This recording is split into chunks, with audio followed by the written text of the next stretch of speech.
In the name of the Father and of the Son and of the Holy Spirit, one God.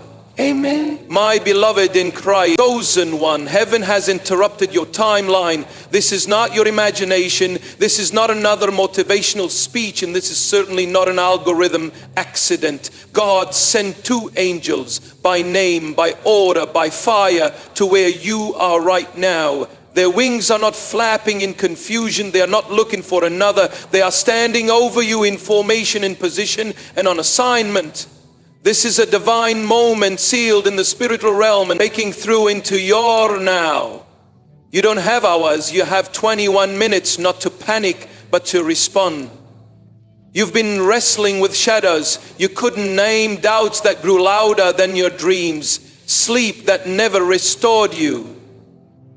But heaven saw the breaking point, and God, who is rich in mercy, paused everything else in glory to say, go get my child, get the one I marked before time, the one the world rejected. But I called by name, chosen one. You were not just going through it, you were being hunted. Your light has always drawn warfare. You felt the shaking, the internal earthquakes. The silent cry in your room at night, where your body was still, but your soul screamed. Now the angels have arrived. They did not come to comfort your confusion. They came to end it. One to pull you out, the other to point you forward. They stand by your side now, not visible to the eye, but undeniable in spirit. One holds a sword that has never lost a battle. The other carries a scroll sealed with your next instructions. Listen carefully. Your soul has 21 minutes to respond with obedience. Not delay, not I'll think about it. Because spiritual assignments don't wait for natural hesitation. There are windows that close, doors that shut if not entered. This is one of them. This message is divine, time-sensitive material. And God knows the exact pressure you're under. That's why He didn't send motivation, He sent rescue. Paul reminds us in Ephesians 2, Luke, God raised us up with Christ and seated us with Him in the heavenly realms. This is not hype, this is a repositioning. The angels didn't come to inspire you, they came to shift you. And in this divine encounter, there's one thing, they're waiting for your yes. Not a fake one, not a yes, but not a yes laced with fear, but the surrender that splits the heavens open, the kind of yes that angels respond to immediately because it signals faith in motion. Let your spirit understand this. Heaven doesn't do repeat requests. This moment will not return in the same form. The pain you've endured, the misunderstandings, the betrayals, they weren't signs of rejection. They were evidence that you are chosen, destined, marked, protected. The enemy would not have tried to bury you alive if you weren't carrying something that terrified. Hell, you were never overlooked. You were hidden until the appointed time. And this is that time. This message finds you at a crossroads. Heaven is watching. Angels are present. Hell is nervous. And your spirit knows this is the turning point. Now is the time to rise, not later, not next week. Right now, God's chosen one. Type 777 in the comments as a prophetic act, acknowledging that you heard heaven and you are answering back like comment, and share this message. Someone else's 21 minutes might depend on your obedience. This is your rescue. Don't let 21 minutes turn into 21 years of regret. The angels are here. You were moments from collapse, and not just physical collapse, the kind where your knees give way. Now this was deeper. A collapse of hope, a crumbling of purpose. You know, the kind, that heavy stillness where even breathing feels like betrayal. You had come to the edge. You were staring into the abyss of what's the point? And the lie whispered that no one would notice if you disappeared. But heaven noticed before your first tear hit the pillow. The throne room was already aware. Your spirit's silent scream thundered louder than a million prayers spoken aloud. And while people misread your silence as distance, heaven read it as warfare. You were giving up. You were being targeted. The enemy knew what you were carrying. That's why the attacks came so early, so constant, so strategic. Emotional warfare, financial pressure, the sudden weariness with no physical explanation. The doors that almost opened only to slam shut in your face. It wasn't bad luck. It was a spiritual assassination attempt. But grace said, not yet. Heaven never promised the chosen would be spared the fire, but you were promised survival. As we read in Isaiah 43, or when you walk through fire, you will not be burned. The flames will not set you ablaze. And God made sure that what was meant to consume you became the catalyst that awakened you. He dispatched 2 angels when the clock hit a moment only he could see. Because the timeline of your life was about to fracture. You were about to make a decision that didn't seem dramatic on the outside. But in the spirit realm, it would have altered everything. A yes to the wrong thing, a silence when heaven required a roar, a small compromise that would have opened a massive door to darkness. But God stepped in, and he didn't send a lightning bolt. He didn't shout from the clouds. He sent 2 messengers wrapped in light, forged in glory, and branded with your name.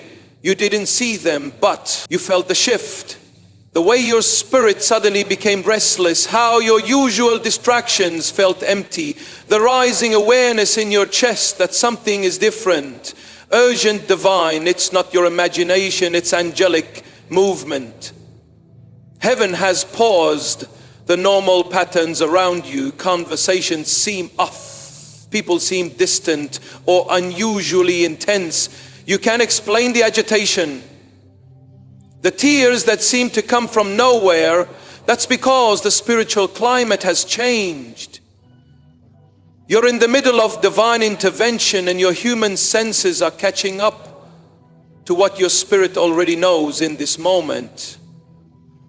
God is proving that he is not only the God of the mountain, but also the God of the brink. He waits until you're at the threshold of collapse, and instead of letting you fall, he interrupts the fall. That's where you are now, in the space between destruction and destiny, held in suspension by mercy.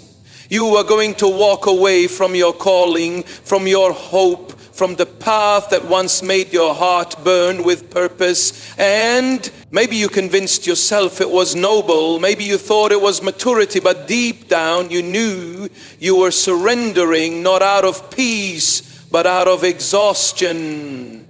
That's why heaven didn't send sympathy, it sent strength. These angels didn't come to comfort your apathy. They came to resurrect your passion, because you were about to shut down. And had you done it, it would have taken years to recover what you would have forfeited in seconds.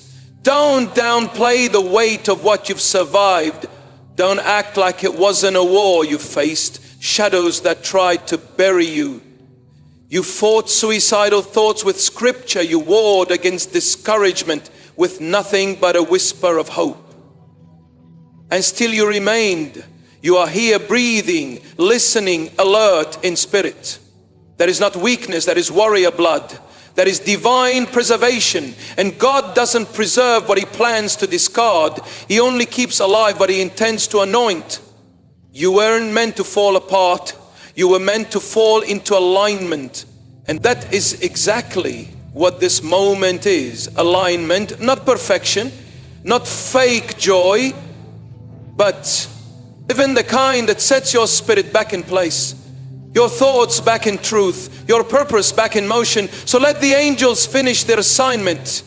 You don't need to perform. You don't need to explain. You don't need to beg. They already know the coordinates. They're not guessing where to go. They came straight to your soul's address. The first one is already unwrapping the lies that had become your truth. Lies like you're behind, you're unworthy, you missed it. Each one being cut at the root and replaced with heaven's perspective. You're right on time. You were always chosen. What God starts, He finishes. The second angel is preparing your instructions, not generic steps, but exact ones. Where to go, what to release, who to disconnect from. This isn't about hype, it's about holiness. The kind that costs you your comfort, but unlocks your crown. You're still here because you are still chosen. And God doesn't change His mind about those He anoints, even when you feel weak, especially when you feel weak. Collapse didn't come because heaven came first. These angels were not randomly selected. They are not nameless beings with no history in your life. They were sent because they know you are assigned to your journey before you even knew what a journey with God meant. These angels are not strangers to your struggle. They've watched from heaven's edge every time you almost didn't make it. And now they are here by divine command.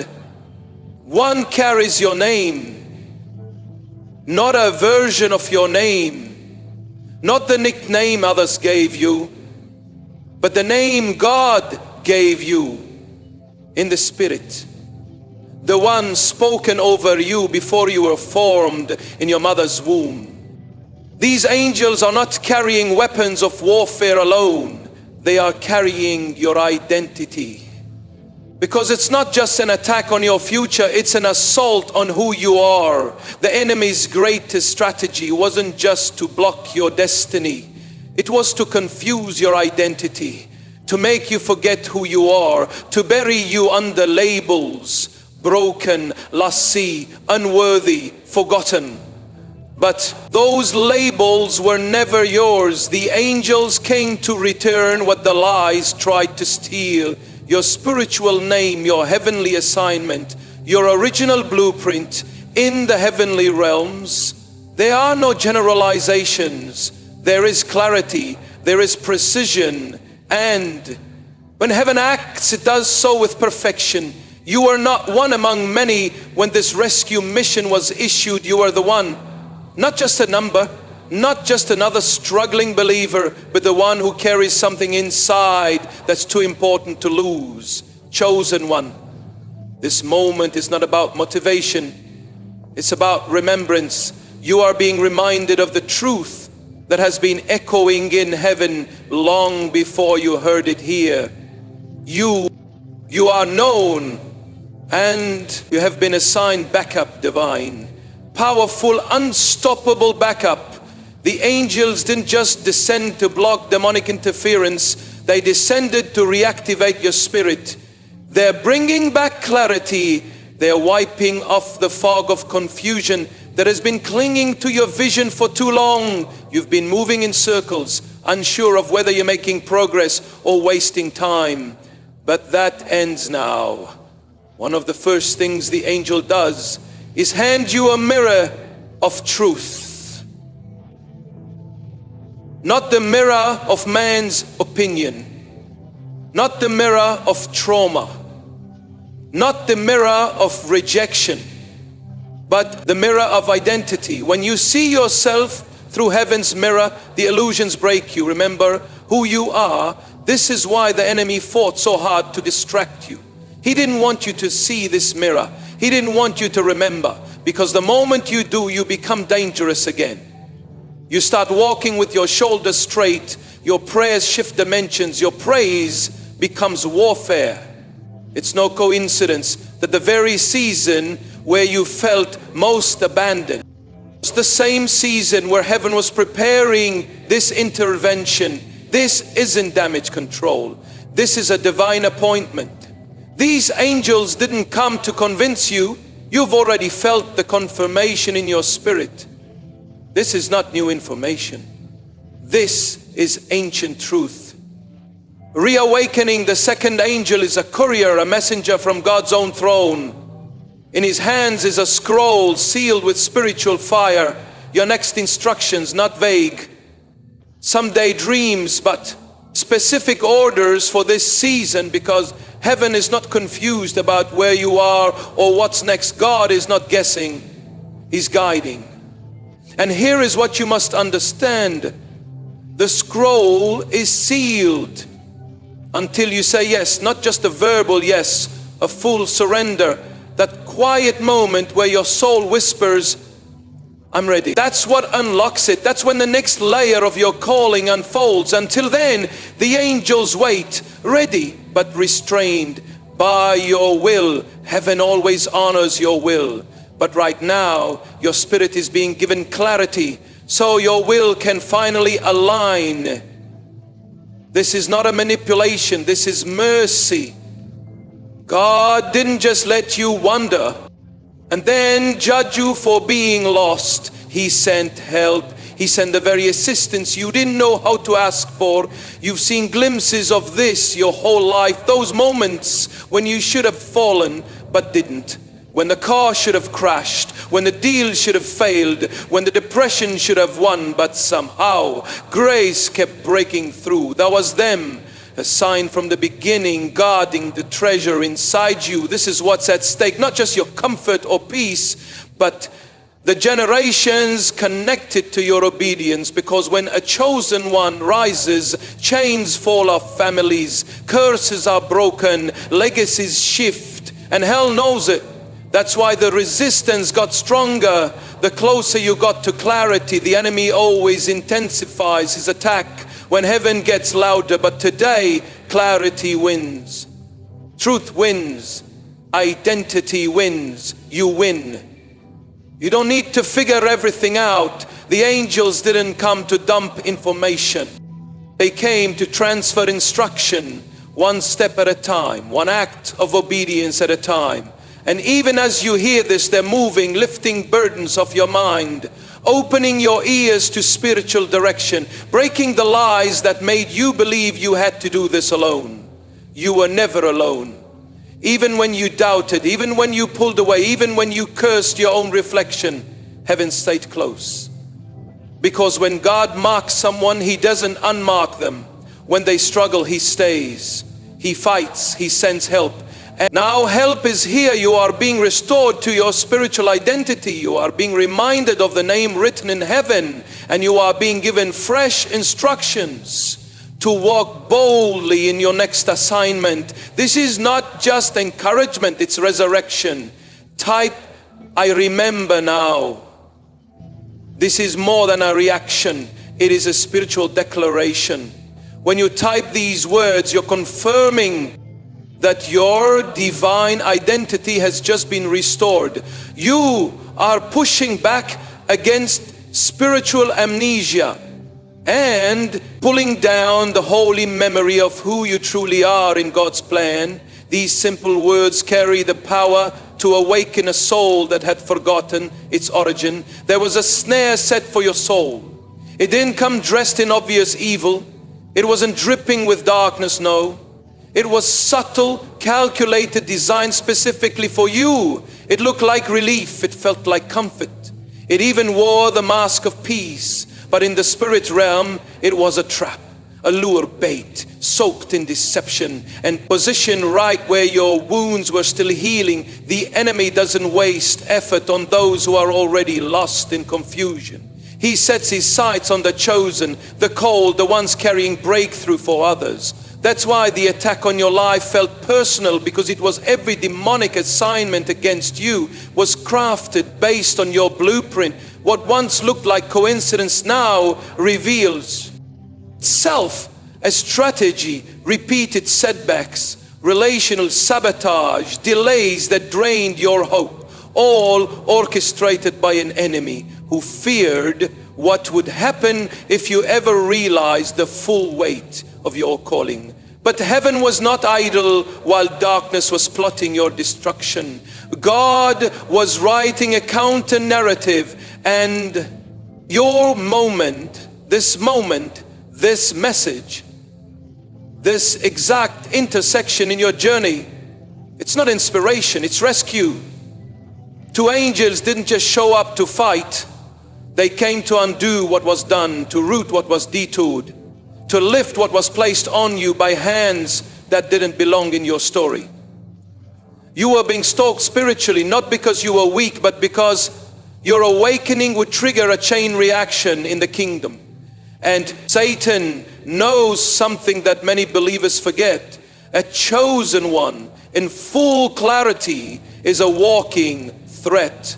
A threat to cycles, a threat to bondage, a threat to strongholds that have stood for generations. That's why you didn't just battle temptation, you battled identity, distortion, not just hardship, but accusations. The kind that made you question whether you ever heard God clearly in the first place. But even when your ears were blocked by disappointment, heaven never stopped speaking. And now angels stand by your side, not just to fight demons, but to clear the fog. There are realms in the spirit that only open after you survive certain traps. You're standing on the other side of one now. You made it through, not because you were strong, but because grace was stronger. And that grace, it's still working. It didn't just get you through the danger, it's leading you into destiny. This is why you felt the agitation in your soul. You've tried to return to normal. You've tried to make peace with just getting by.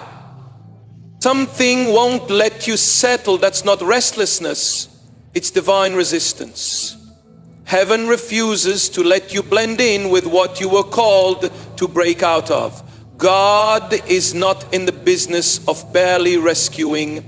He doesn't send angels to patch wounds, He sends them to reverse damage. That's what is happening right now. The trap that should have swallowed you whole is now being turned into a testimony. What was meant to destroy you is now evidence that you were preserved for something higher you may have thought. You were weak for struggling, but you are actually targeted because of your strength. The enemy doesn't go after empty vessels. He attacks what carries glory. And you chosen one, you are filled with it. Even if you haven't seen it clearly yet as you sit in this moment, something is being dismantled in the spirit. Words spoken against you, curses unleashed through jealousy, doubts seeded by past trauma. All of it is unraveling, and not because you earned it, but because heaven intervened, because God made a decision that this would not be your end, but your emergence. You are not broken beyond repair. You are being restored beyond recognition. And what is coming next will not resemble what you've been through. The battle didn't come to define you, it came to refine you, to expose the gold that can only be found through the fire. You've seen glimpses of what's inside of you, flashes of purpose, waves of discernment, sudden downloads of wisdom that didn't come from books, that wasn't random, it was evidence that you are a vessel of impact. And that's why the trap was set to silence you before you could fully speak, to paralyze you before you could fully move, to make you doubt what God declared when He created you. But the trap failed, and in its failure the truth is rising. You are being recalibrated, redirected, released, no longer bound by the subtle lies that tried to convince you you were ordinary. You never were. And now that reality is rising like fire in your bones. The angels didn't come to deliver a message, they came to unlock what was buried in this silence. A shift is happening, not emotional, not fleeting, but foundational. Your spirit is realigning, your mind is being renewed. You are standing taller even without moving. Because once a chosen one survives the trap, The territory once occupied by fear becomes holy ground. Let the Spirit speak what words cannot. Let your heart agree. Even before your mind catches up, you were not swallowed by the darkness because light was always stronger. You didn't fall into the trap because heaven was already there in the spirit realm. Time moves differently. What feels like waiting to you has been warfare in the heavens. What seems like delay on earth has actually been divine positioning. Every closed door, you didn't understand every relationship that collapsed without warning. It wasn't coincidence, it was timing, and this is the moment heaven has been waiting for. Chosen one. The 21 minutes were not given as a countdown to frighten you. They were given as a window, a sacred opening in the spirit where heaven and earth align for supernatural acceleration. You're not running out of time.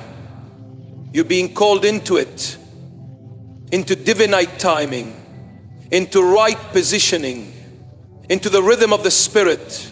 There is something about divine moments that carry weight. You can feel it in your chest, like eternity is pressing in on the present.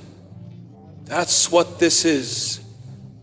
The angels were not sent early or late. They were dispatched at the moment where your surrender would carry the most impact. And they're not waiting for your perfection, they're waiting for your permission. God does not override your will, but He overwhelms your doubt with presence. That's what's happening now. You may not see it in the natural, but the very air around you has shifted. What was once confusion is becoming clarity. What felt like chaos is beginning to part like a Red Sea before your eyes. Why now? Because something in you is ready. Not your confidence, not your energy, but your spirit. Even if your body is tired, your spirit is alert. Even if your mind has questions, your heart knows this is truth. You were made for this moment, and this moment is responding to your yes.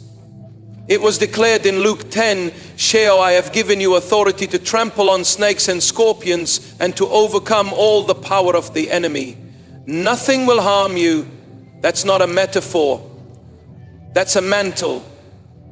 That's divine empowerment wrapped in scripture, spoken over your life. Whether you knew it or not, the angels were not sent to inspire. They were sent to activate. And activation comes through action, through response, through agreement. This is the kind of moment where obedience becomes the key to unlocking what has been waiting on the other side of your hesitation. This is where your faith steps out of the shadows. No more hiding, no more shrinking. The time for silence has ended. The time to be heard in heaven has come. And if this word has stirred something deep in you, if you felt the pull in your spirit and the fire in your bones, then stay close. Messages like this are not just words. They are appointments, divine downloads that mark turning points in your spiritual timeline. Subscribe not just for content, but for continuity. There is more. You are not alone in this awakening. Stay connected to the stream that carries what your spirit has been crying out for. And if you feel led, sow into this word, not out of compulsion, not out of pressure, but out of alignment. Giving doesn't buy your calling. It activates your agreement with it. When you place seed into the soil of revelation, you're saying, I recognize this moment, and placing weight on what God is doing. Let every action become agreement. Let every response become declaration. You're not watching by accident. This isn't a replay. This is real-time alignment. A moment where your life shifts because your spirit said, yes. You've always known there was more, even when you couldn't explain it. Even when others didn't understand it, there was something in you, something holy that refused to die, a dream that wouldn't quiet down, a vision that kept returning in the night, a weight you carry that you couldn't name but couldn't release. That weight wasn't a burden, it was glory, waiting for the right time. Now that glory is waking up. The angels haven't left. They're still here, listening, waiting, covering. They know you're closer than you've ever been to walking fully in what was spoken over you in eternity. The demonic trap has been exposed. The lie has lost its power, and the window remains open. For now, heaven doesn't need your performance, but it does require your participation. You are not who your past says you are. You are not what the pain tried to convince you of. You are who God says you are. And now you are being reintroduced to yourself through heaven's eyes. So if your spirit is still stirring, stay. Return watch again. Share this word with someone who's on the brink. Sometimes a message doesn't just change a day, it rescues a destiny, and yours is too important to be left in silence. Let the heavens bear witness. You showed up when it mattered most. The first angel stands with authority, not only to protect but to deliver, not with soft words, but with the sword of the Lord drawn and burning. You can't see the blade, but your spirit has felt its edge. The tightness that has begun to loosen in your chest, the burden that began lifting even before the message was halfway done. That's not emotion. That's deliverance in motion. This angel has been waiting not for the right condition, but for your recognition. Deliverance isn't about religious performance. It's about spiritual agreement. You don't need to scream or shout or fall to the ground. What heaven is breaking off of you in this moment comes through alignment with truth. This angel was assigned to sever every spiritual chain wrapped around your destiny, chains of delay, cycles of guilt. The weight of words spoken by others that you unknowingly agreed with, all of it is being shattered. You may not know the exact moment the chains are wrapped around you, but God does. And He sent this angel with precision to locate them, not generically, but specifically the shame that clung to you from childhood, the fear that crept in after betrayal, the spiritual exhaustion that numbed you slowly. These weren't just feelings. They were symptoms of a silent bondage. Chosen one, this angel does not bring partial freedom. He brings total disruption to every agreement you ever made. With lies, he comes armed with the authority of heaven and the mercy of the cross. Your pain doesn't scare him. Your mess doesn't disqualify you. In fact, that's why he was sent, because heaven saw what you couldn't even articulate. How you were functioning in fragments, smiling with a fractured soul, moving forward with chains still dragging behind you in the spirit. And now the chain breaker is here. You may feel heat in your body, a weight lifting, tears welling, or maybe just silence. But even in silence, the work is happening, because this angel doesn't need fanfare. He needs your surrender, not the kind that's loud, but the kind that's true. Chains break when you say, I'm done pretending. When your spirit stops hiding, when you admit that carrying it alone hasn't worked. The angel has no need to convince you. You already feel the invitation to let go. And as you release, he cuts, as we read in Isaiah 61, He has sent me to bind up the brokenhearted, to proclaim freedom for the captives and release from darkness for the prisoners. That's not poetry, that's present reality. That's what's unfolding right now. This isn't about how long you've struggled.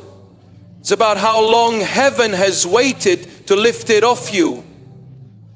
And it's happening now, not because you've earned it, but because you were never meant to carry it.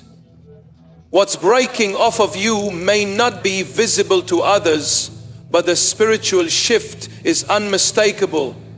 You'll speak differently, think differently, walk differently. not because you're trying harder, but because you've been unbound. And you will begin to notice the difference. The things that used to trigger you suddenly lose power. The voices that used to shake your confidence become quieter. The thoughts that once haunted you begin to fade. Deliverance is not always dramatic, but it is always definitive. Heaven knows when a soul says yes, and when yours does, the angel does what he came to do. Cut, break, and remove what has been holding you down in the spirit. You don't need to fight for freedom. You just need to receive it. The sword is already drawn. The presence is already here. The chains are already weakening. You are not leaving this moment the same. And when you look back, you'll mark this as the shift. The hour you didn't expect, but the hour heaven had always prepared for type 444. Not just numbers. It is a prophetic acknowledgement that angelic deliverance has arrived, that chains are breaking, and you are stepping into a new alignment with heaven's timeline. Every number typed is a spiritual signal. Your aim, an invisible form, a silent cry that says, I know heaven came for me today. The second angel does not carry a sword. He carries sight. He comes not to destroy, but to unveil, not to fight, but to reveal his presence is suppler, yet no less powerful. Where the first angel brings breaking, the second brings building. He's come to show you what comes next. For so long you've been walking in a haze. You've been moving, but not seeing, hearing, but understanding. There were days your body went through the motions while your soul waited in silence for clarity. That silence was an abandonment. It was preparation for this unveiling, because what this angel carries cannot be seen with fleshly eyes. His mission is revelation, not of events, but of direction. He doesn't come with step-by-step instructions written in stone. He comes with divine illumination. He turns the light on in rooms of your spirit that have been dark and dormant. You don't just receive words, you gain vision. Vision for who you are, vision for where you're going, vision for why the war over your life has been so unrelenting. You see, revelation isn't just knowledge, it's supernatural insight. It bypasses logic and it settles in your core like fire. It rearranges how you see yourself and others. And the second angel was assigned to do exactly that, to recalibrate your inner compass, to match heaven's coordinates. God doesn't send revelation before he sends rescue. First, he pulls you out, then he shows you where to go. That's the order of heaven, because to give sight to someone still in chains is torment, but to the unbound revelation is freedom. Even now the angel is drawing near. He's unfolding what the enemy tried to bury. He's pointing to things in your life that once felt random, but are actually clues, divine breadcrumbs, patterns heaven was painting that you couldn't see until now. Every major moment in your life, the pain, the silence, the impossible timing, it all starts to click. You begin to see how God was always there. How certain delays went denials but divine detours. How closed doors went rejection but redirection. You feel the weight of confusion lifting.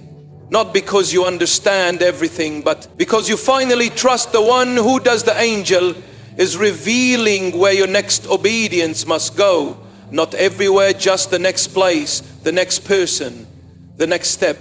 Revelation doesn't need to unfold the whole map. It only needs to show the next turn. That's what it gives. You've been praying for clarity, but what heaven is giving is more than that. It's divine strategy. There are people connected to your next decision. There are open doors that won't appear until you move. This is why spiritual direction is so important. It activates heaven's alignment. And the second angel doesn't only point, he speaks. He whispers to your spirit the secrets of your assignment, not for others to hear, just for you, intimate, exact. What he speaks carries the weight of eternity, yet flows like peace. You've heard many voices in your life, some loud, some manipulative, some careless, but this voice is different. This voice quiets the others. It centers you, it roots you. It reminds you of promises you forgot you ever received. It breathes life into dreams you were ready to bury. It may feel like you remember, but in truth, you're finally seeing. Revelation often feels like remembering because your spirit knew the truth long before your mind caught up.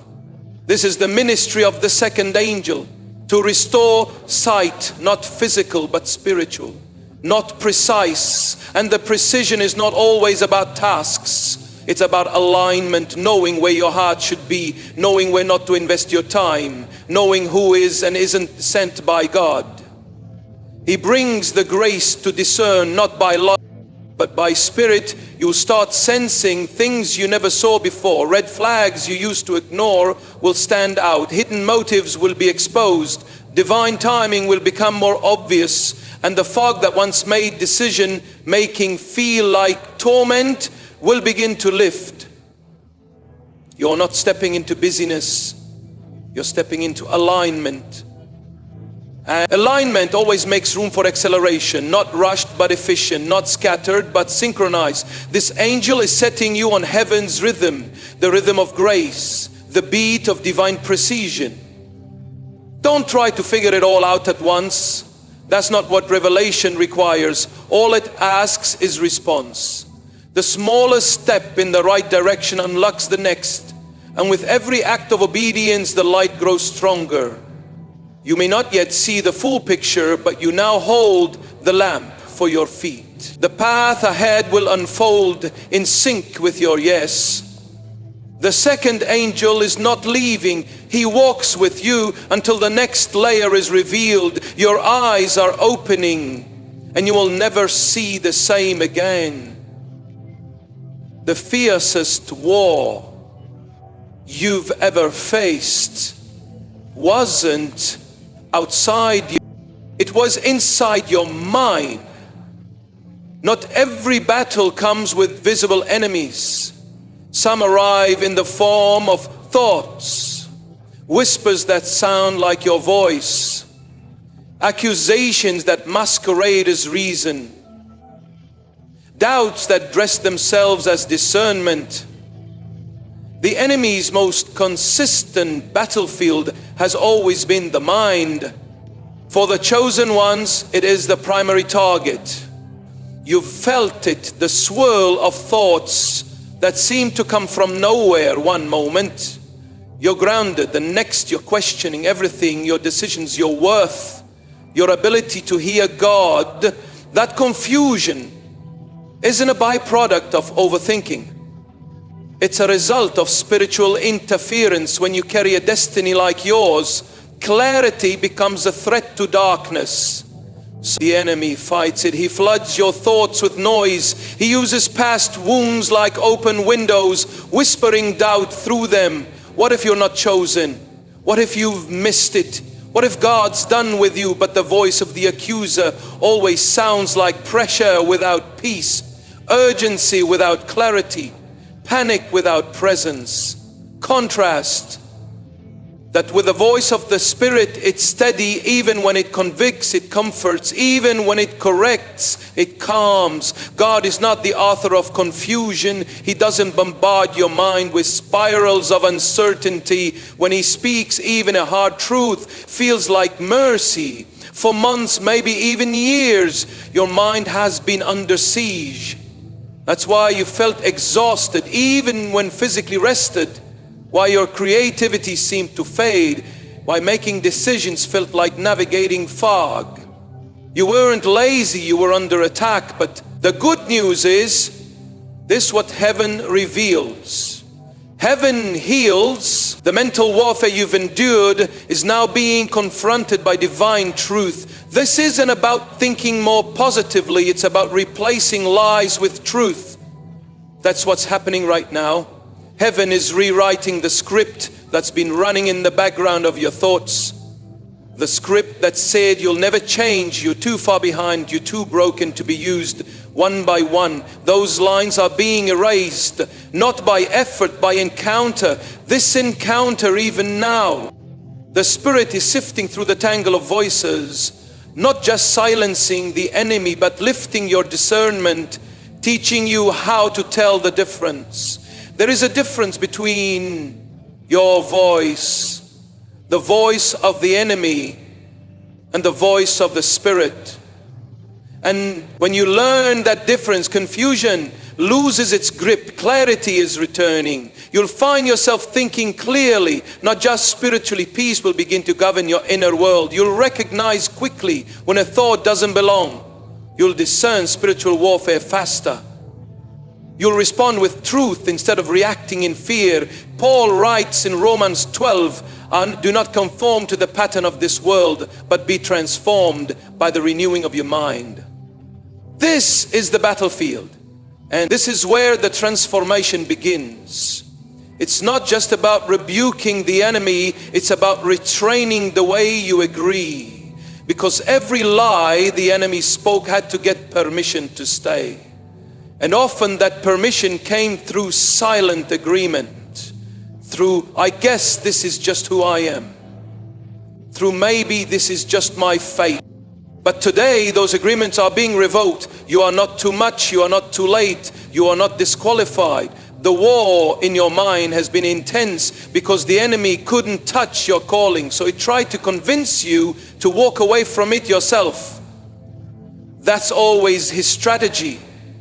Get the chosen one to cancel themselves. He can't remove your destiny, so he tries to make you believe you're unworthy of it. But truth is louder now, not emotionally, but spiritually. You're remembering what was spoken over you, the prophetic words, the dreams, the promises that once felt unreachable are now beginning to feel inevitable. Why? Because your mind is being renewed. Your thoughts are aligning with heaven's rhythm.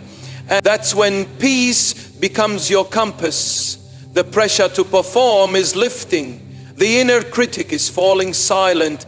The fear of making the wrong move is being replaced with trust in God's guidance. This clarity is not temporary, it's foundational. You're building on truth. Now every decision that flows from this renewed mind will carry weight. Every word you speak from this place will carry authority, because when your mind is aligned with heaven, your life becomes a vessel of God, strategy on earth. You're not going crazy. You're waking up the darkness. Fought hard to keep you confused, but it failed. And now that your mind is free, your steps will follow. This is how destinies get reclaimed. Not through drama, but through truth. Through one surrendered thought at a time. You're thinking differently now. And the path forward is becoming clearer by the moment. You need to know this. The rescue wasn't your idea. It wasn't your prayers that summoned heaven, though your prayers mattered. It wasn't your desperation that moved God, though he saw your tears. No, it was Jesus Christ himself stood in the gap. He requested this intervention. He interceded for you when you didn't know how to speak. His blood cried out when your voice was silent. That's why the angels came. You weren't just noticed, you were advocated for in the courts of heaven. Your name was spoken, not in judgment, but in mercy. Not to remind heaven of your sins, but to reaffirm the covenant. You may not have seen it, you may not have felt it, but at the moment of greatest darkness, Jesus stepped in and said, "This one is mine chosen one." Don't underestimate what that means in the spiritual realm. Intercession is warfare. It is defense. It is love in action. And when Jesus intercedes, nothing can block the rescue. Not demon, not decision, not delay. He doesn't plead weakly. He declares victoriously. The enemy had a file on you, pages of accusations, reasons why you should be left behind, reasons why you didn't qualify. But the blood of Jesus spoke louder. It wasn't your effort that silenced the accuser. It was the cross. And now the rescue mission is in motion.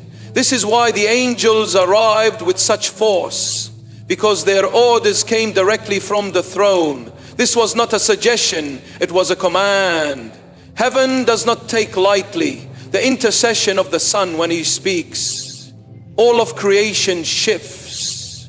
All of heaven stands, and you are the reason heaven stood still. Jesus knew exactly how to position you for this moment. He allowed you to come to the edge, not to destroy you, but to show you how far grace would go. You thought you were slipping, He was holding you. Thought you were forgotten, He was fighting the quiet moments. You spent curled in confusion, weren't unseen, they were sacred. Because He was there, always there. As we read in Hebrews 7, Arshawu. Therefore, He is able to save completely those who come to God through Him, because He always lives to intercede for them. That's not just theology. It's personal history. Jesus has been interceding for you, not just once, continually. Every time you almost gave up, He stood in the gap. Every time you almost made a permanent decision based on temporary pain, He whispered, wait, not yet. And now you're here, still breathing, still listening, still chosen. The rescue was not initiated by desperation, it was triggered by intercession. That's why it feels deeper. That's why your spirit is trembling. Even if your body is still something broken, and healing is happening in real time. You weren't just saved from destruction, you were preserved for purpose. And this purpose is being reignited right now. The things that used to bring you joy, the visions, the ideas, the passion are being restored, not forced, released. Jesus didn't just prevent your fall, He protected your future. He saw what was at stake and stepped in before the enemy could finish his plan. This isn't just grace, it's strategy. This isn't just rescue, it's recovery. Even now, the Holy Spirit is confirming what you already feel. The warmth, the stillness, the clarity. It's not emotional, it's spiritual. It's the evidence of divine intercession manifesting in real time. You're not imagining this shift. You're being repositioned by love, not the love of man, flawed and fickle. The love of the Savior, the one who knew every flaw and still fought for you. The one who saw your hesitation and still said, send the angels. Chosen one you are, here because heaven refused to give up on you. Type, He chose me. These words carry weight in the spirit when you write them. You aren't just reacting, you're aggregating. You are aligning yourself with truth. The darkness fought to keep you from knowing. You are saying, I see it now. I was never forgotten. I was chosen, covered and cold. Let this be your declaration. Let heaven and hell both witness your awakening. You've wondered, why me? Not in arrogance, but in honest confusion. Why did the battle target you so specifically? Why did the heaviness seem more relentless on your shoulders than on others? Why were your storms longer, your valleys deeper, your nights scattered? The answer is unsettling in its simplicity. Because you're chosen. The enemy does not exhaust his resources on those who pose no threat. He sends his fiercest attacks against the ones carrying the most dangerous anointing. And that's what you are. A threat not to people, to darkness, to cycles, to demonic blueprints passed down through generations. You are a walking disruption to everything hell has built in your bloodline. You've carried weight that was never yours. You've walked through seasons. Others didn't survive, and you questioned if maybe something was wrong with you. But the truth is, something has always been right with you. You've been marked, set apart, targeted because of the glory you carry. But now the season of surviving is turning into a season of walking in that glory. You're not just called to endure, you're called to reign. And that transition is where most chosen ones get attacked, because once you realize who you are, hell loses its grip once you understand your authority. Delay loses its power once you step into identity. Every lie loses its voice. This is why the fire was so intense. It was trying to burn away your revelation, trying to keep you too tired to remember who you are, but it failed because inside the fire something holy awakened, and you're not leaving this fire empty. You're leaving it refined. Chosen one, you are not just a survivor. You are a deliverer, one of the marked ones, a breaker of chains, a builder of altars, a restorer of foundations. You carry the answer to problems others have normalized. You are the interruption to the enemy's agenda. That's why you've been under pressure, because pressure reveals vessels, and heaven has revealed you. You may have felt overlooked, but you are actually being preserved, hidden for the appointed time, not ignored, protected. God did not allow certain doors to open because premature exposure would have destroyed your roots. But now the season has shifted, and what was hidden is being summoned. This is why the angels came, not just to save you, but to release you, to untie the spiritual ropes and say, now go. Not in haste, in authority, in alignment. You're not stepping out aimlessly. You're stepping forward intentionally into the very places God has prepared for your voice, your hands, your heart, that declares no weapon formed against you shall prosper, and you will refute every tongue that accuses you. That word isn't conditional, it's covenant. And you are walking in that covenant now. You will see fruit where you once only saw failure. You will walk with confidence where you once tiptoed through confusion, and your very presence will disturb environments that once drained you. Because when a chosen one awakens, everything changes. Don't underestimate the ripple effect of your yes. Your obedience carries weight. Your voice breaks silence. Your presence shifts atmospheres, and your alignment with heaven releases things not only for you, but for others. That's why staying connected matters. If this message is speaking to your spirit, if your heart is burning with this is me, don't just listen and leave. Stay connected to the flow of what God is releasing. Subscribe, not for content, but for clarity, for continuity, because this is not a one-time word, it's a spiritual journey. And you're not meant to walk it alone. Share this word with someone who feels like they're drowning, quietly someone who needs to remember they're not crazy.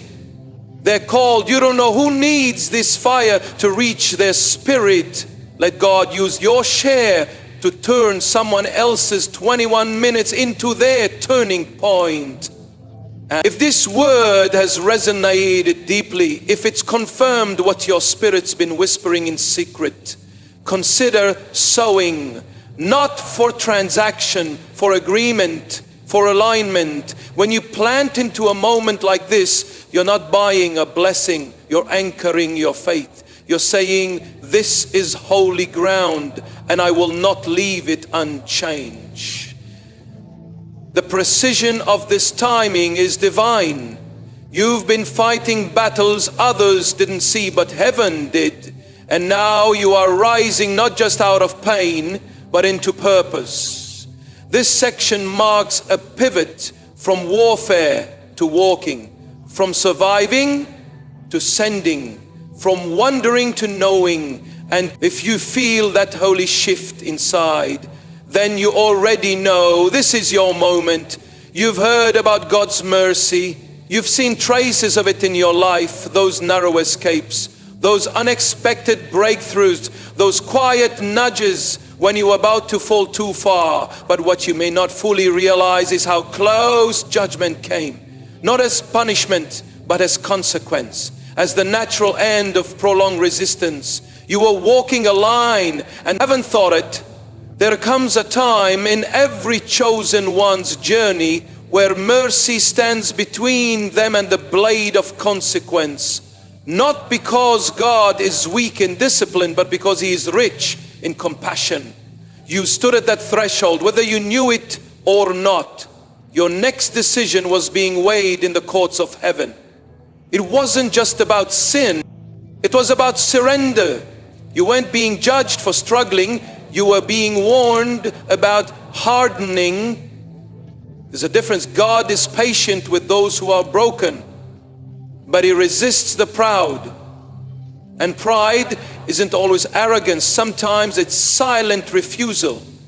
The slow drift of later Lord, the quiet rebellion of delayed obedience. And yet instead of immediate judgment, heaven gave you a lifeline, another moment, another chance. That's what this is, not sentiment, not a divina extension. You may think that I haven't done anything terrible yet in the spirit realm. Rebellion isn't measured by public scandal, it's measured by the posture of your heart.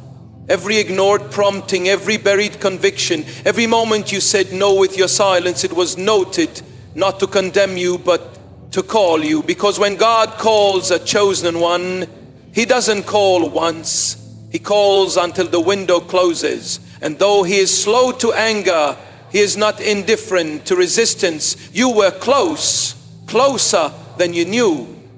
The weight in your chest, the growing numbness, the hollow ache, all of it was a signal. You were not just tired, you were spiritually distant. You were being warned, gently at first, then more sharply, until finally heaven drew a line and said, now this is that moment. You are not here by chance. You're here because judgment was delayed for the sake of mercy. But mercy doesn't delay forever. When God extends His hand, Andre, you are standing at the edge of both. The angels you've heard about, the ones sent to deliver and reveal, they were released not just as messengers but as markers. They stand in time as heaven's announcement. We are intervening before the window closes.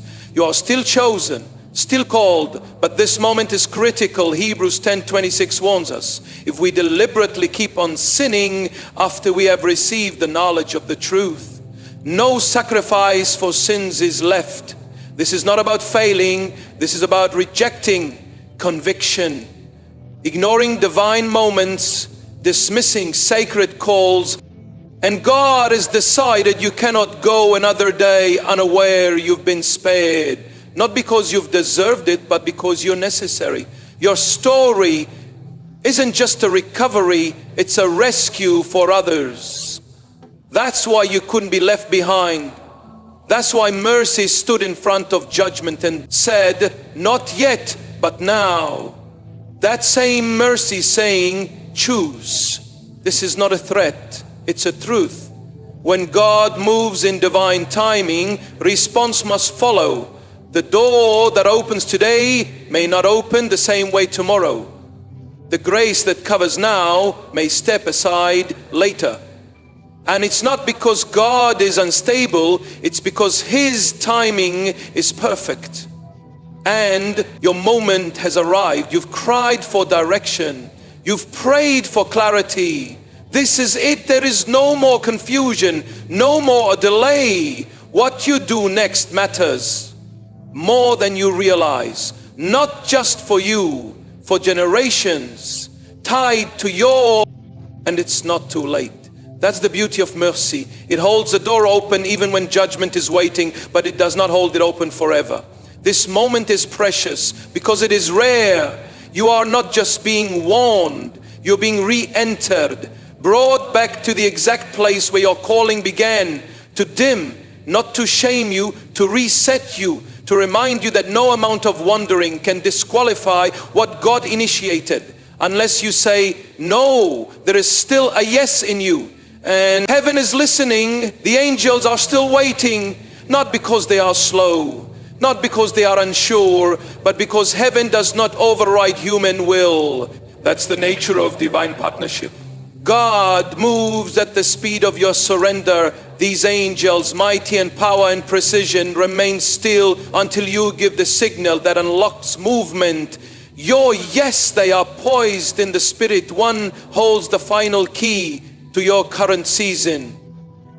The other carries instructions only obedience can activate. They are not hindered by darkness. They're waiting for alignment, your alignment. Because heaven will never force transformation on a reluctant heart.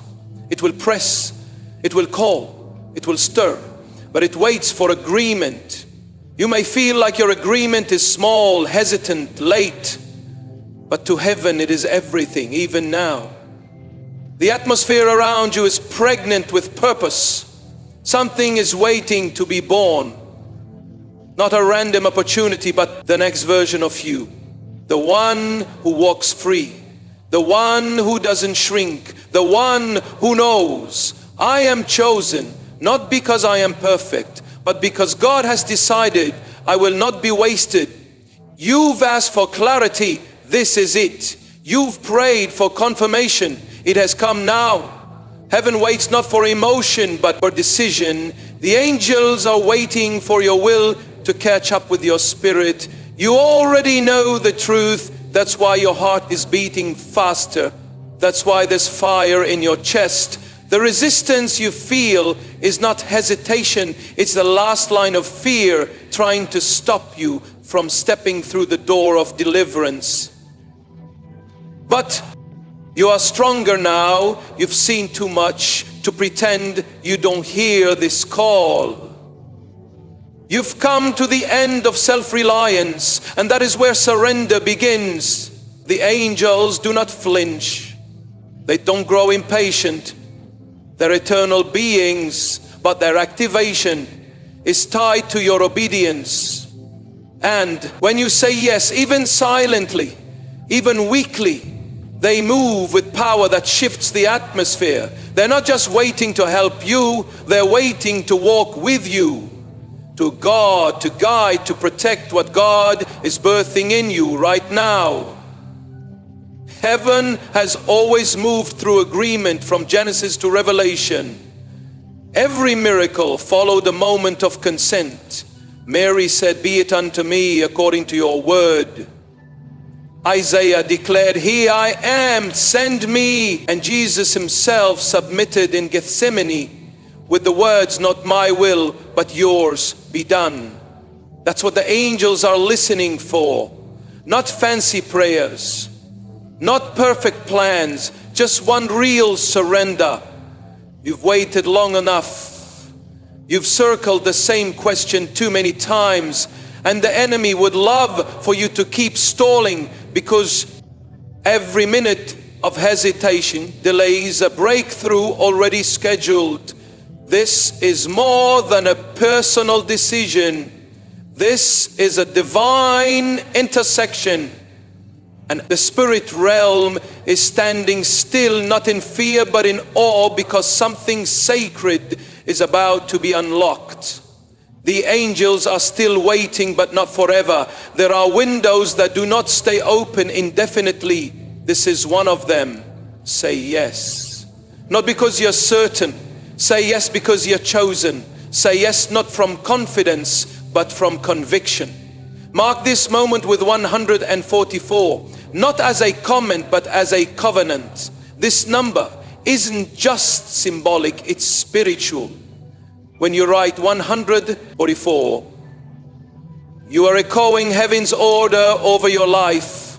It's your quiet roar in the spirit saying, I align, I surrender, I rise. The angels are watching not for noise, but for response. Let 144 be your signature of agreement. in this divine hour. You've made mistakes, darkened to us, stayed silent when you should have spoken. Run when you should have stood. You felt the sting of regret, the weight of missed opportunities, the ache of I should have known better. And yet, here is the truth that hell hoped you'd never grasp. Your calling cannot be cancelled. You were not chosen because of perfect decisions. You were chosen in spite of them. God didn't wait for your record to be clean. He declared His purpose over your life while your hands were still shaking. The enemy hoped shame would convince you that the anointing lifted, that the assignment expired. But heaven's gifts are not like man's promises. They do not break under pressure. The calling remains. Every delay, every detour, every season of disobedience, it didn't delete your destiny. It just made the testimony heavier with glory. You were never disqualified. You were being refined, humbled, sharpened, positioned. While others may have walked away, God never did. He kept watch over the calling while you wondered. There's something sacred in being chosen by the one who already knows your flaws. It means you don't have to perform for grace. You don't have to outrun your past. You only have to agree with truth. And the truth is, this what God placed in you still lives, still breathes, still waits for your yes. Romans 9:2 affirms, for the gifts and the calling of God are irrevocable. Irrevocable, that means no failure, scared it off. No silence disqualified it. No setback canceled it. You may have buried it, but heaven never did. It's time to dig it back up, that buried dream, that dormant assignment, that silenced voice. It's time to breathe on what you thought was dead, because God didn't change His mind when you gave up. He preserved it until you were ready to remember. You realize now that your detours weren't wasted. They became classrooms. Your delay became discernment. The pain you thought disqualified you actually deepened your authority. There are things you can now minister to that you once could only survive. That is the sign of a true calling. It grows while hidden. It matures under pressure. You don't need a public stage to be anointed. The cave is where kings are trained. The wilderness is where prophets are refined. You've been in hiding, but you've also been in preparation, and that preparation is not lost. It's accumulated, waiting to be activated. There are people waiting for what you carry, not your perfection, your process, your realness, your scars, your insight, born through fire. There are hearts that won't heal until your voice speaks. There are cycles that won't break until your feet step into their region. This is why the enemy has been so relentless. He wasn't just after you, he was after your impact. But here you are, still standing, still chosen. And if the calling was fragile, it would have died under the weight you carried, but it didn't. It lived quietly, faithfully, hidden in the folds of your spirit, waiting for the moment you remembered. That moment is now. You're not picking up an old dream, you're stepping into a matured mantle. The assignment didn't age, it deepened, and you're more prepared than you think, not because you have it all figured out, but because you've been emptied of the things that used to hold you back. You now know how to discern real from fake.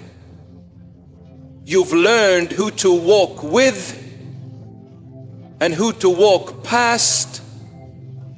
You've seen what happens when you delay, and you've decided it's not worth it. That is spiritual maturity. That is weight in the spirit. And that is why the assignment has been reactivated. Don't wait for more confirmation. You're living in it. Don't ask for more signs. You're walking in one. The presence you feel right now, the clarity rising in your spirit, it's all proof that the mantle never lifted. It just waited for your heart to come home. You are not too late. You are right on time. For what heaven has appointed now, the pressure you feel right now is not imagined. It's not circumstantial, it's spiritual. And it's not random. It's a final attempt, a desperate push from an enemy who knows his time is up. You've come too far, seen too much, and risen from too many dead places to be vulnerable to the same old tricks. But the enemy isn't trying to trap the old you. He's trying to reach the new one, the awakened one, the one who now recognizes patterns, the one who no longer confuses attack with identity. And because he can't kill the calling, he's trying to convince you to forfeit it. This is why the thoughts are louder than usual, why the temptation is more subtle, why the voices of accusation suddenly seem more convincing. The goal isn't just sin, it's sabotage, to get you to abort your assignment right before it manifests. You've probably noticed the pattern. Just before breakthrough, confusion increases, doubt tightens, people shift, restlessness grows, doors close that once looked promising, things begin to swirl, not because you're wrong, but because you're right on schedule. This is how the enemy behaves when he knows heaven is about to release something major. Don't mistake disruption for failure. This pressure is evidence you are at the threshold. The enemy tried everything he touched: relationships, finances, your mind, your emotions. He whispered less in the night, hoping you'd confuse exhaustion with truth. He threw distractions wrapped in good intentions. He tempted you to settle, not with blatant evil, but with comfort. That's always the last tactic. Get you to trade your crown for calm. But crowns are not given in calm. They are forged in fire. And now the fire is here not to consume you, but to reveal what's pure. You've been tested, refined, pushed and pulled, not because you're weak, but because you're worthy of carrying weight. The kind of spiritual weight that shifts atmospheres, that breaks generational cycles, that makes principalities nervous. You're a threat, and this final attempt is a panic move. Don't give it your attention. Don't let it breathe. The same way you resisted all the previous traps, resist this one, because this is the last before release, the last fog before clarity, the last storm before the sky splits open. The pressure is real, yes, but it's revealing something greater. You didn't break, you bent, you grown, you even went silent, but you didn't quit.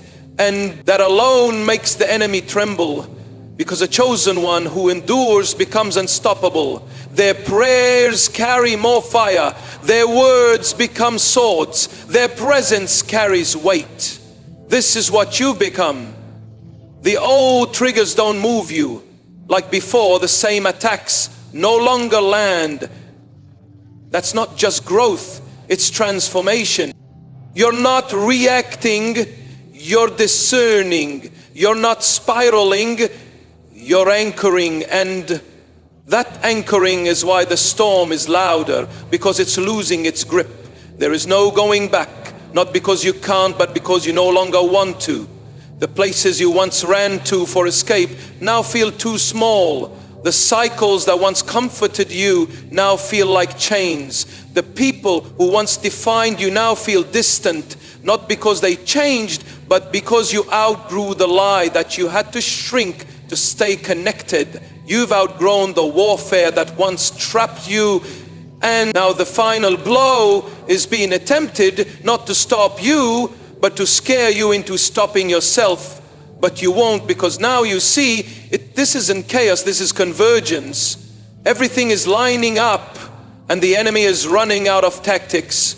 He has nothing new, only louder versions of the old. But you are not who you were. You are not easily baited anymore. You're not swayed by flattery or crushed by rejection. Your roots have gone deep, and your discernment has grown sharp. That's why this is his last attempt. Heaven isn't worried. The angels aren't pacing. God hasn't altered the promise. What's coming is already in motion. What's been declared over you is already being prepared for manifestation. And the enemy knows it, so he throws everything, no distraction, pressure, all to make you sit down just before the moment you were born. For don't sit down, don't pause, don't surrender to weariness when you're only steps from the throne room of your next season. You've survived everything up to now. This last push won't take you out, it'll push you through. The angels are no longer in a posture of waiting.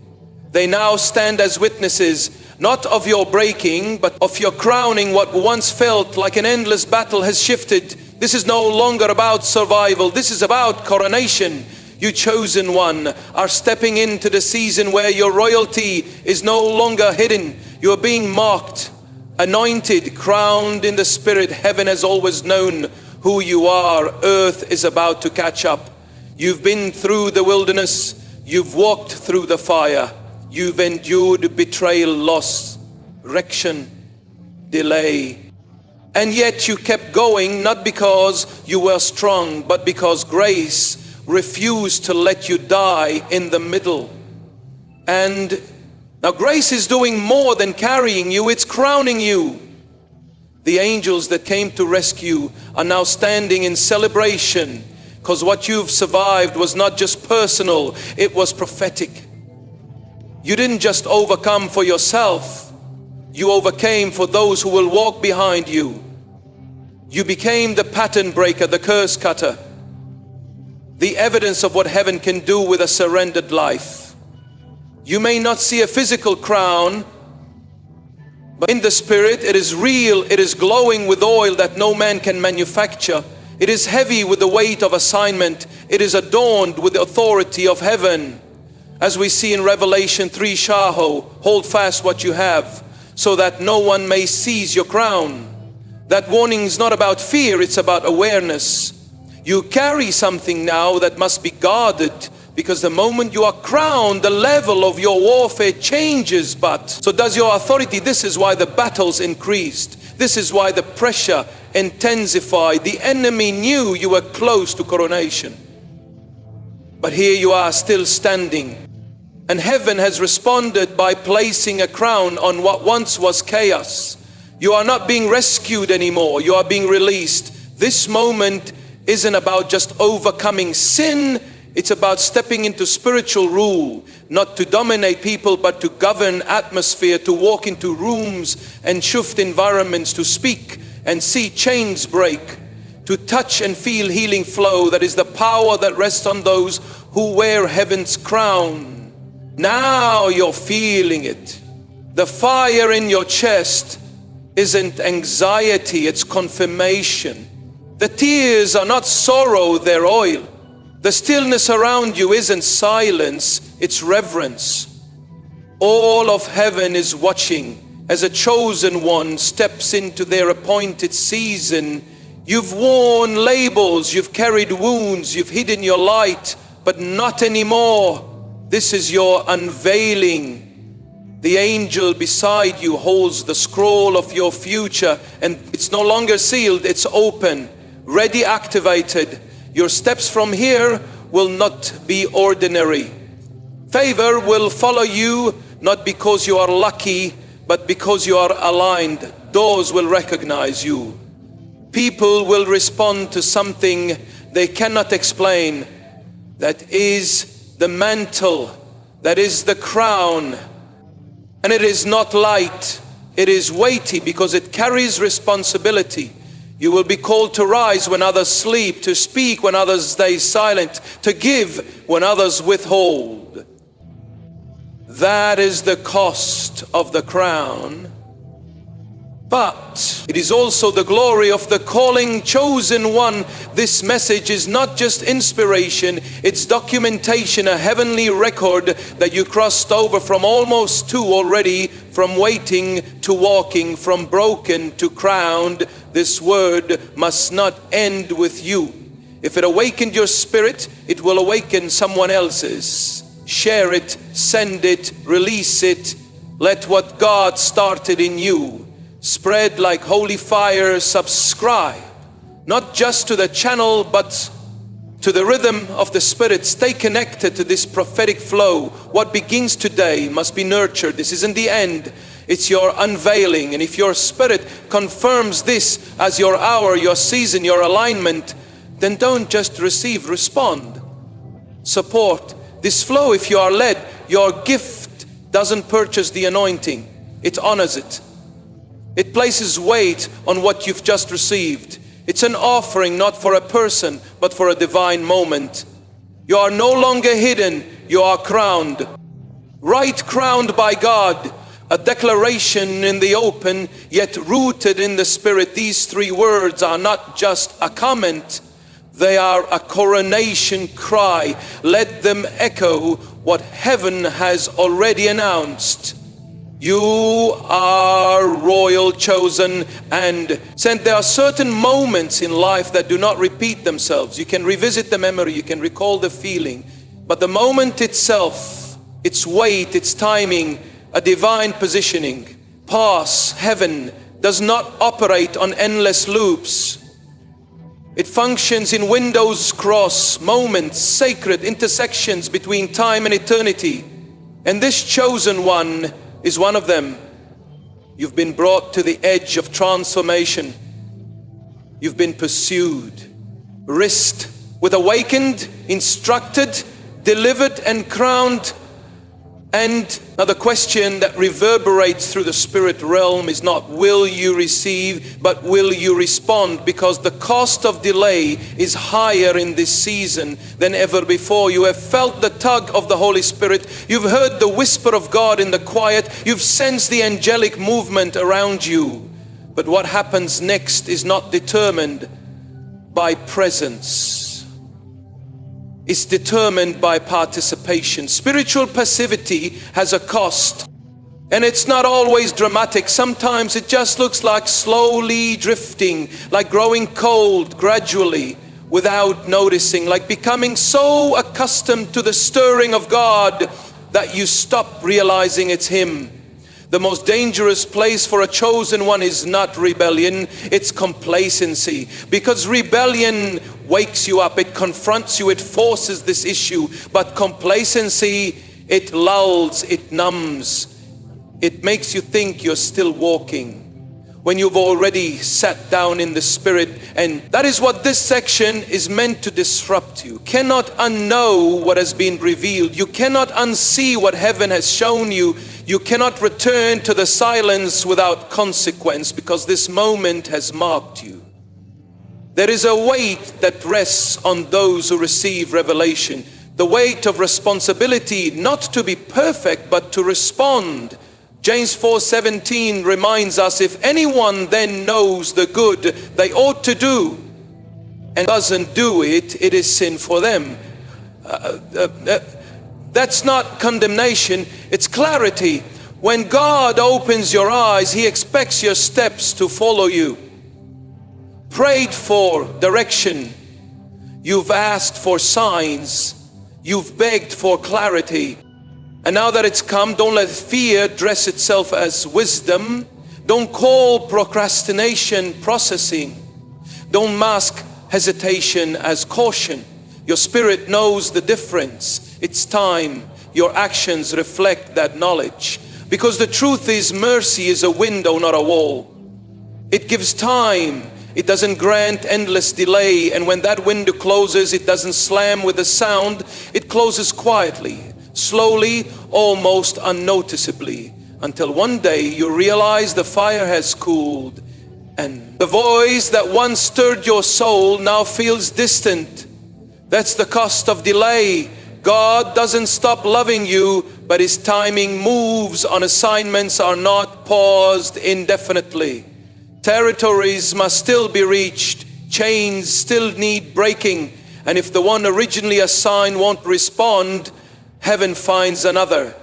You were not chosen randomly. You were appointed, and that appointment still stands, but for it to be fulfilled, your yes must become motion. You don't have to be ready, you just have to be willing. What comes next requires obedience. It requires steps of faith that may not make sense to your mind, but will be confirmed by peace in your spirit. And those steps won't always be dramatic. Some will be quiet. Letting go of a habit, cutting off a conversation, writing down a dream again. The enemy wants you to think that your yes has to be loud to be real. But in heaven, even a whisper of obedience can shake the earth. You've reached the final layer of this moment, the threshold between knowing, doing, between hearing and walking, between revelation and response. There are no more signs coming, no more confirmations needed. Everything you've experienced, every tremble in your chest, every tear, every word has been a part of heaven's process to align you with your moment. This is that moment. What you choose to do next will echo not in the noise of the world, but in the timeline of your destiny. Because this is the type of moment that generations remember, not because of its visibility, but because of its impact. You are being handed the opportunity to step forward fully, to choose purpose over delay, to declare with action, I will not miss what was made for me. And heaven is watching, not in judgment but in readiness, because when you step, the angels move with you. You are brought here to decide. You are now standing in the center of a decision that will shape everything that follows. This is not just about your emotions or your environment, it's about your alignment. All the warfare you've endured, all the divine visitations you've experienced, every whisper from heaven, every silence that carried weight. Every time you thought you couldn't go further, but somehow still did, it was all leading to this. Not to a spotlight, not to applause, but to a moment of divine commissioning. You have crossed the valley, you've walked through the flame, you've resisted the temptation to settle. You have looked fear in the face and kept walking.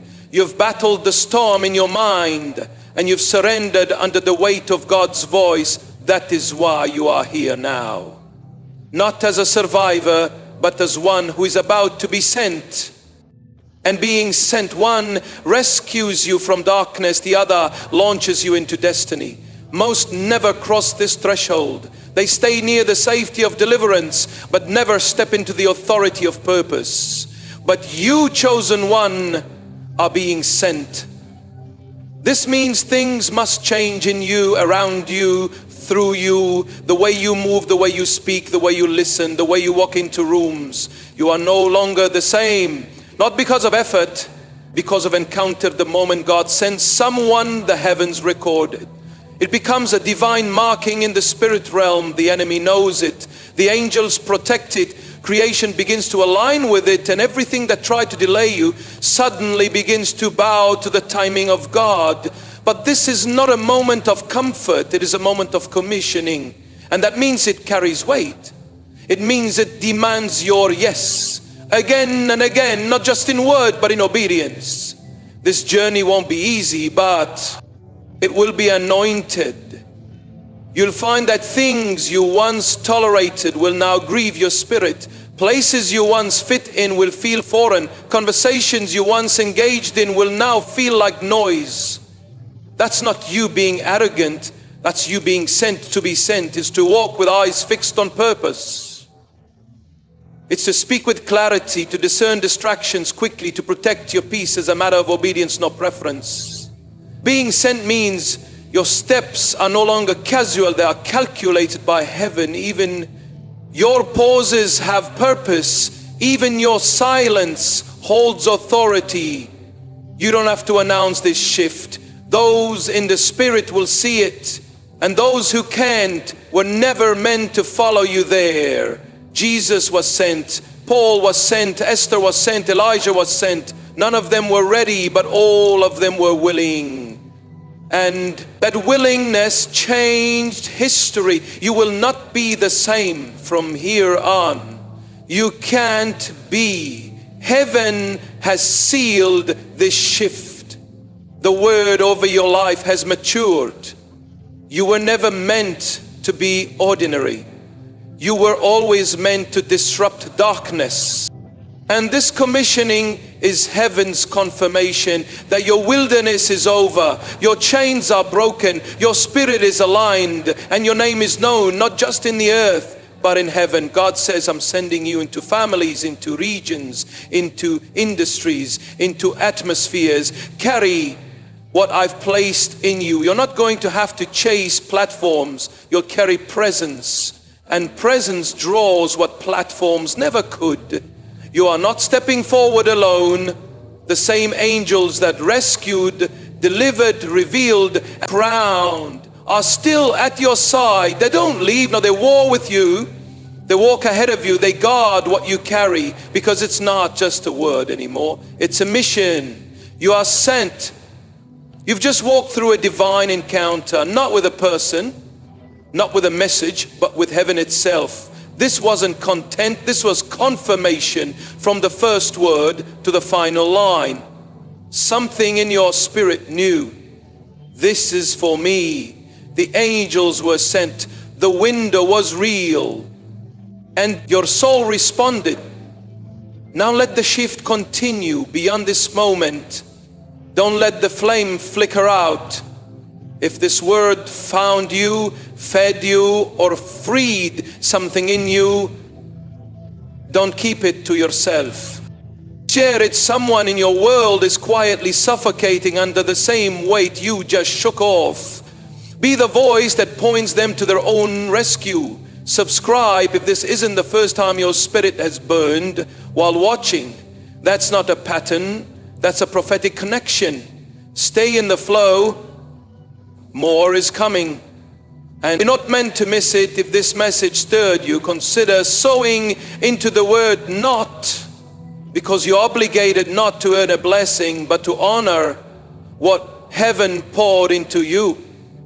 Giving doesn't buy breakthrough. It seals belief. It says, this ground is holy, and I choose to plant here. And when your spirit is ready, write something simple below. Maybe it's I receive this. Maybe it's still chosen. Whatever the words, let the meeker back to heaven that you heard, that you aligned, that you won't go back, because this isn't just the end of a sermon. This is the start of a new you, and heaven is watching.